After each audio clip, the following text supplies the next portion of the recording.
Congratulations, Ashish. Thank you. Big day, and these are two really nice-looking SUVs that you've shown to us today. Glad you like them. Thank you. And first of all, to start with, when can we expect both of them? Can you give us a timeline, the Tiguan and the Taygun? Okay. So what we are looking at for the Taygun, first of all, is at the start of the festive season in India. I think that's absolutely the right timing for such kind of a car to be coming in. Sure. It really sets the market on fire. We are looking at launching the Tiguan a little bit before the Taygun. Okay. And with the Taygun in the market and with the Kushaq also coming in just a bit before, there will certainly be some kind of an overlap. So where is that differentiation? I mean, how are you aiming to achieve that differentiation? First of all, let me also compliment my cousins, my friends over in Škoda for a beautiful product. I think they have a very strong product offering at hand. But at the same time, I feel together we have a chance to grow this segment first of all. Yeah. So that's something which we are looking at, especially as a Volkswagen brand, to actually grow that segment. I think the potential is there. The segment is anyway already the highest growing segment, and I think there is space for our beautiful looking car to be positioned there. What will differentiate our car is the Volkswagen DNA of safety, inbuilt quality, and fun to drive. Yeah, we will stay true to our DNA and make it happen. Okay. And of course, you also spoke about the sedan that is expected sometime next year. So can you tell our viewers a bit about the sedan and when they can expect it? Okay, so the sedan is our second offering on the India 2.0 product, on the India 2.0 project, and we are looking at showcasing the sedan in the Auto Expo next year and start of sales a short time after that. Yeah? So that's about on the timing. I think the car will be again a very, very differentiated offering in the sedan segment especially. I really feel that the current offerings that are available in the sedan segment may not be enough to what the customers want these days. Yeah. Right. So we are looking at actually introducing class-leading technologies, class-leading size, and class-leading options in terms of drivetrains on our cars, which will truly redefine that segment. So we're expecting a sedan that will be positioned above the Vento. I won't say that. Okay. Still 1 year to go, so it's a lot of interactions and a lot of things that we can talk about later as well. Right. Yeah. And when you normally we've seen even with Volkswagen it has happened that you make a hatch and then you manufacturers get into the sedan versions of those hatchbacks. Yeah. So with the modular platform that you have here, can we see you scaling back to a hatchback from that sedan? Is that a possibility? I don't think it's a question of going back from a thing. The whole thing about a platform is you can build different body styles on it. True. So that's how the platform is actually designed. Yeah? So you should be able to build an SUV or a sedan or a hatch if the size dictates it based on it.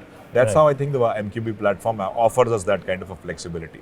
It's a question of whether that body style makes business case and business sense for you to be introduced. Okay. And now with the SUVW strategy and your focus on SUVs, a lot of people are concerned about what happens to your Vento and the Polo lines and what to expect from their evolution or their course of life over the next I think few they have years. evolved beautifully over the last 10 years. They are like mature wine now, and so people can continue to enjoy them. Okay. Brilliant. And what is your thought on electric vehicles and the roadmap ahead? I think electric vehicles, what I believe is it's just the infancy stages of electrification, especially for the four-wheeler market in India.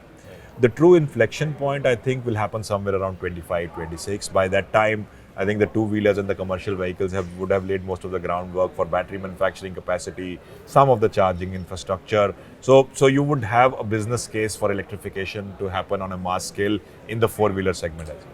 As I read the market right now, maybe electric cars would constitute 3 to 5% by 2020 to 2025, but grow exponentially to around 20% by 2030. That's what my market reading says as of now. Okay, all right. And also, in terms of policy, government has been making a lot of announcement around electric vehicles, but most of them announcements. So, are you happy with the direction that is being taken from a policy perspective, or do you see more scope? I think we cannot single out the government only here. I think it's always a two-sided story. We and the government have to work together on this. This is a new area for the government and for the Indian industry as well. Right. And it has to be a collaborative effort on policy making on one side and the industry actually coming forward and taking a leadership role. What do you think about the new recently announced scrappage policy and what kind of impact it could have in the coming years? Yeah, on the face of it, I think it's a win-win for all of us. Yeah. First of all, for the environment, it does take away a lot of polluting cars away from the roads, which is good for all of us, right? Absolutely. And but at the same time, it also gives an opportunity for us to actually now pitch whether a pre-owned car or a new car to the customers who are actually scrapping their old cars. So it's a win-win for the industry and mostly for the environment, I think. Okay. And with the GT line here that you've showcased, now the GT right now is more of like a visual differentiator.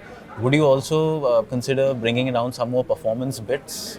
Yeah, I think with I've clearly said this that the GT will come exclusively with the 1.5 TSI and the DSG. What more performance do you want? Maybe some more tweaks to the suspension and That I leave it to you. You guys are creative enough to do that. We have to take care of a mass customer base, and I think we are differentiating it enough with a much higher powered engine with the DSG and strong GTQs on visually as well.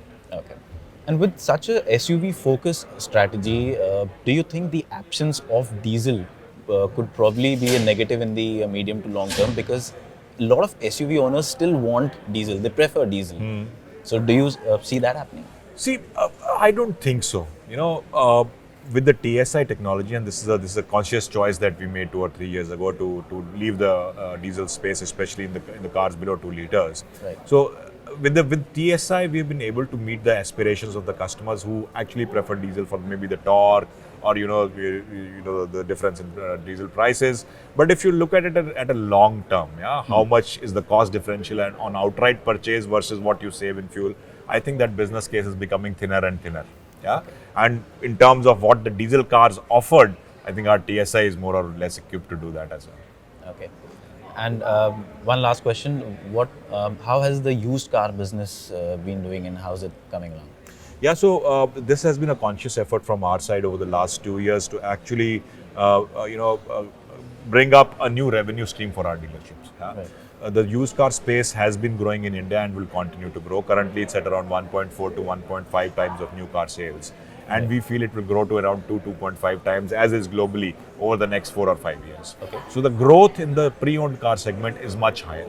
Primarily fueled, I think, with the pandemic, also with a move towards personal mobility happening, with more and more customers actually upgrading from 2-wheelers to 4-wheelers as well. So that's a space which is growing at much faster pace than new cars, and we are very, very strongly positioned in that with our DWA network across all our 105 full-fledged dealerships that we are present in, and we see a similar growth happening in our numbers as well. Last year, for example, we sold close to 10,000 pre-owned cars through our network, which is almost 5 times of what we sold in 2019. And already in 2021, I see another growth of another 15 to 20% happening from last year numbers. Okay. So it's been going from strength to strength for us. All right. Brilliant. So I think that's a lot of good news coming in from Volkswagen and a lot of new stuff that we all can be excited about. Thank you so much for your time. Thank you, Arvind. Thank you. Always a pleasure. Thank you. Thank you.